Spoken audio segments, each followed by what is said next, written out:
So you're 32 years old. 31. You've done a lot. 31. In 31, you have invested your money. You're a smart guy. You got your money. Yeah. You've taken a little bit of a beating. Yep. Like, what's to play for now?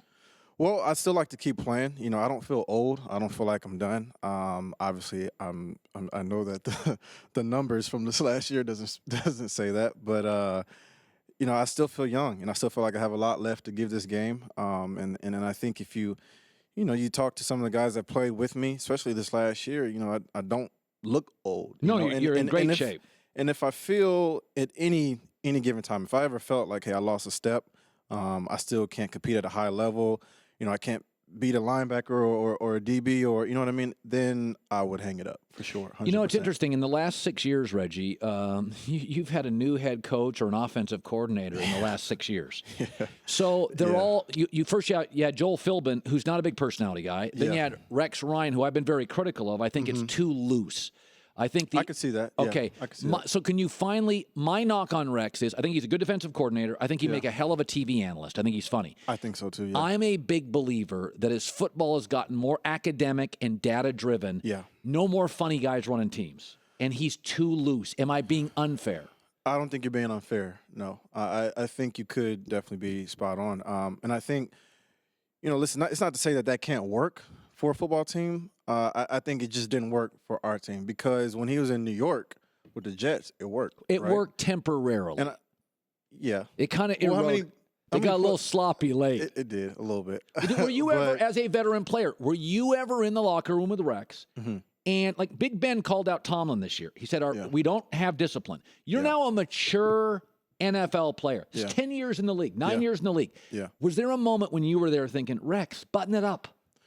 There were times where we lacked discipline on the football field, during games, and it showed up. There's times that were during practices.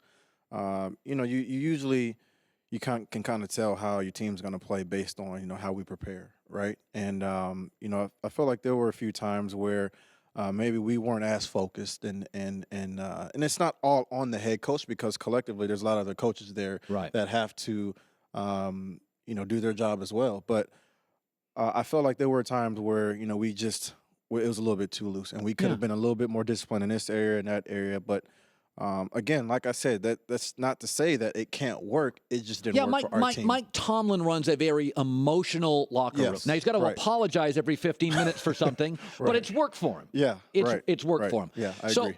Of all the coaches and coordinators, who's the single best, and go to college, single best coach or coordinator you've ever played for and why? Intelligence, emotion, personnel understanding. Who's the best coach you've ever had? The best head coach I ever had was Coach Carroll. Pete Carroll. The best coordinator, I would say, is Sean Payton. Okay, what separates Sean Payton? Well, Sean Payton, when I was there during that time period, he created a lot of mismatches for his players. That's what the good OCs do. And he constantly put us in positions to win. No matter what situation we were in, we were always put in positions to win. And oh, by the way, we had Drew Brees, who was one of the best quarterbacks. So I felt like it was a perfect match, and we never got to the point to where we felt bored or we felt like robots or we felt like this is the same thing, because that can happen. Right. And I've been on teams like that before where you feel like repetitive. We need to change it up a little bit because they know what's happening, what's going to happen, and what's coming. And I felt like with Sean Payton, he just created a lot of mismatches, and he always put us in positions to win, and he demanded a lot of respect as well. What made Pete great? Pete just knew how to get the most out of his players. It didn't matter if you were a walk-on. It didn't matter if you were, practice squad player. I mean, you see some guys now. What's the receiver that just came out of nowhere? Well, Doug Baldwin is now a star. Doug Baldwin at Stanford was a good receiver. Right. He's better as a pro. Right. I wasn't talking about Doug Baldwin, but yes. The other guy. Richardson? Yeah. But he was good at Colorado. No, he's had some injury issues. But still, he just knows how to get the most out of his players. And it doesn't matter who you are. Everybody is equally as important. And and it's also a fun environment as well, because Coach Carroll, I felt like at USC ran a very loose environment. No question. very little loose. too loose at the end. But we played hard for him, and we would run through a brick wall for him. So Pete's the best coach. Peyton's the best coordinator. Yeah. Who's the best player, either side, you've ever played with or witnessed on the same field? Drew Brees. Drew Brees. Take my audience to what separates Drew from other quarterbacks. The thing that separates Drew from what I've seen is his relentless pursuit to be great. God, he works out hard. He works very hard. I was in the gym one day with him. Dude, it was Bristol, Connecticut. He's in there for an hour and a half. Yeah. Like, he works it hard. Yeah, he works really hard. And there were times where, I would try to see if I could beat him into the facility, some mornings. And he would already be in there watching. It'd be like 6:30 a.m. in the morning, still dark outside. He's already in there watching film and is one of the last ones to leave the facility. And I saw that every day for the 5 years I was there, every day. Reggie Bush, Bills, Saints, Dolphins, Lions, 49ers, two-time national champ. You are one of the rare players. I want your perspective on this. There's probably been 4 college football players in my life that I felt, and I've never been a believer that you pay players because there are opportunities granted as a player. And I don't think college is where you go to make money. It's where you go to learn how to make money. I agree. But there have been 4 players in my life, Tim Tebow, you, Johnny Manziel. I'll just stay with those 3, maybe Vince Young. But you were one of them that you were literally, when you were at USC, there were Reggie Bush jerseys all over this city. I didn't care if you were in Compton, Encino, Calabasas, the rich neighborhoods, the poor neighborhoods. Yeah. I knew Henry Winkler and Denzel would wear them, and the kid that everywhere. Yeah. And that was one of the tipping points for me. I'm like, we got to figure out a way when a kid leaves college to write him a check.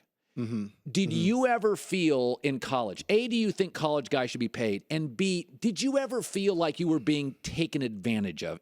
Not USC, just the college thing. Not till after I left. I didn't feel like that. Okay. While I was there, I was just so focused on being great, playing well, and just enjoying the college experience. I never felt like at that time period I was taken advantage of because I felt like we were really on top of the world. I mean, we were one of the best biggest thing teams, in LA. We were playing well. We worked our butts off, and it showed up on the field. So I never really felt like that until after I left. But as far as college players getting paid, it's a fine line because the NCAA makes a lot of money off of more and more. SEC network alone. I just read 2 days ago what the Big Ten makes. Yeah. Holy mackerel. They make more than the SEC network. They make a lot of money off these college kids. And I think there needs to be some kind of way to where, because you're still going out there and putting your body on the line as you are in the NFL at the professional league. You can still go out there and one play can be the end of your career. Absolutely. And then all of a sudden, because in the NFL, at least you can get medical coverage and all those different things. And but from a college perspective, you don't get that. You don't get medical coverage for 10, 15, 20 years down the road when you may need a hip replacement or a shoulder or a knee replacement, things like that. So I think there needs to be something that protects those players because they're still working as hard, if not harder, because you also have school to go to, classes to go to, right? So you can't just totally focus on football. So I think there needs to be some kind of fine line or something that they can do to compensate the players. Can I ask a personal question? Because you're a good-looking man. Don't look at me like that, Kristine. Whenever you say things like this, I start to get really worried. I have no idea where you're going. No, I've known Reggie for some time, and he knows I've been a big Reggie fan. Reggie fan. You guys are looking at me like you're scared of what I'm going to say. I'm so nervous for what you're going to say. I'm kind of scared. You are a good-looking man, and you were at USC, and you were a rock star. And like when you would go into a sorority. Why would he go into a sorority? Like an off day in the off season. They don't just walk into a sorority. Could you have just gone up to the prettiest girl and just said, "You want to go out and have coffee?" Well, no, my goodness. Just be on. Now you're happily Colin, married. let's just set this straight. What's wrong with this question? This is a real serious question. Nobody listens to this show. What were you at a time? Could you have walked into a sorority at USC, Delta, Delta, Delta, and said to Charlene, who's beautiful, "You want to go have lunch?" And she would have said yes. Was it like that? You know, I don't think it was. I mean, I was never like that. I was never in my personality to be that type of person. You were not like that? I was very quiet, Why? naive, and standoffish in college. I didn't have my first drink till I was 22. I didn't drink at all in college. Do you have a girlfriend at USC? Nope. What the hell's wrong with you? I was so focused on getting to that next level.